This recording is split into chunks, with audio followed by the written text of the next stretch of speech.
How to control weed problems using vinegar.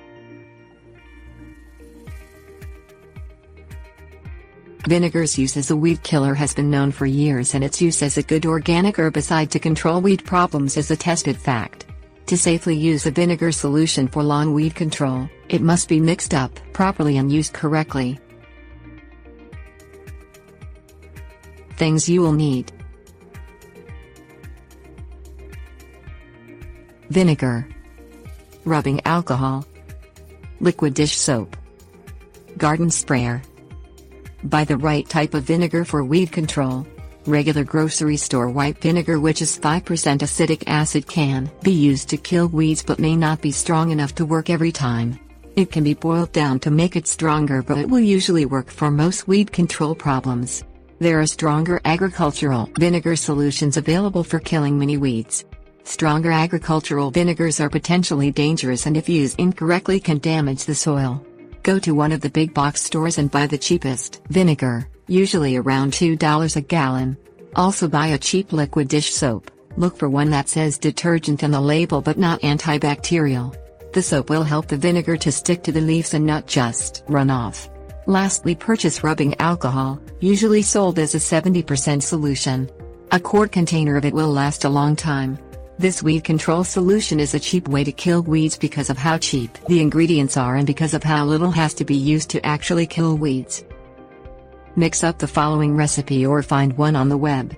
There are hundreds of recipes for vinegar-based, organic herbicides on the web that include everything from just plain vinegar to orange juice, apple juice, cooking oil, gin, and table salt.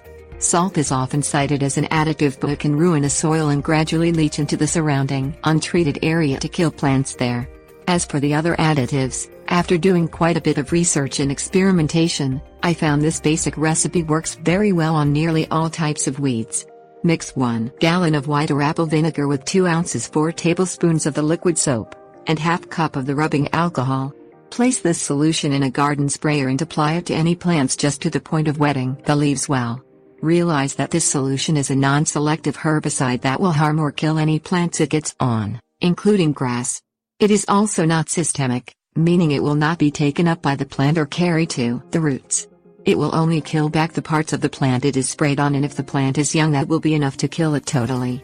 Total weed control is an ongoing process requiring repeated treatments to kill really tough weeds. Apply the solution on the weeds.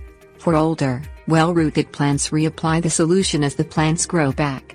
By keeping the tops killed back, the roots will eventually die, but depending on what type of plant it is, this may take up to a year. Weeds like oxalis and wood sorrel often only take one treatment, along with very young crabgrass and dandelion sprouts. Vinegar as a herbicide can kill quickly, in some cases causing the weed to wilt in minutes and be dead within an hour. The pictures included in this article show common lawn weeds before spraying them and what they looked like 12 hours later. This organic herbicide solution acts by dissolving the waxy coating on the leaves, causing the plant to lose all the water in its tissue and dry out.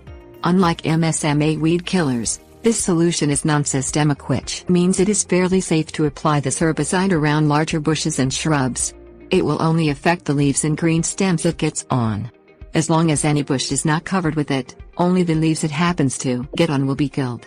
As a crabgrass killer and for crabgrass control, it works best on young sprouts and will kill other grasses it gets on.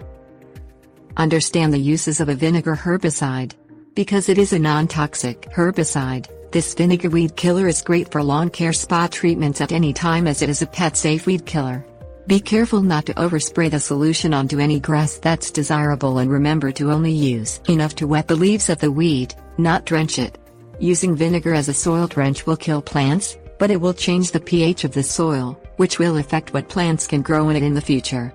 This total weed killer can also be used to keep walkways and brick patios clear of weeds without harming the bricks or concrete.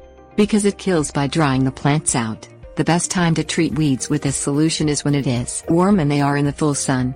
The killing time will be shorter when it is hot and the plants are stressed from drought.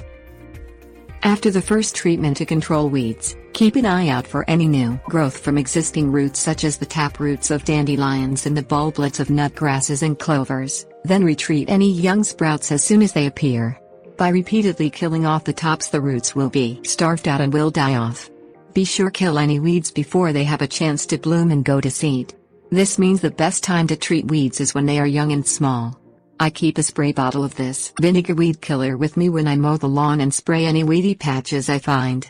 Vinegar has no residual effect, meaning it will not keep on killing after it dries, so it is safe to use even before setting out new plants or planting seeds in the treated area.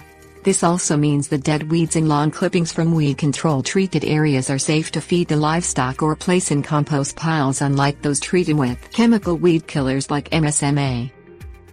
Below under resources there are links to other articles on gardening. Please rate this article and any others you check out. Thank you.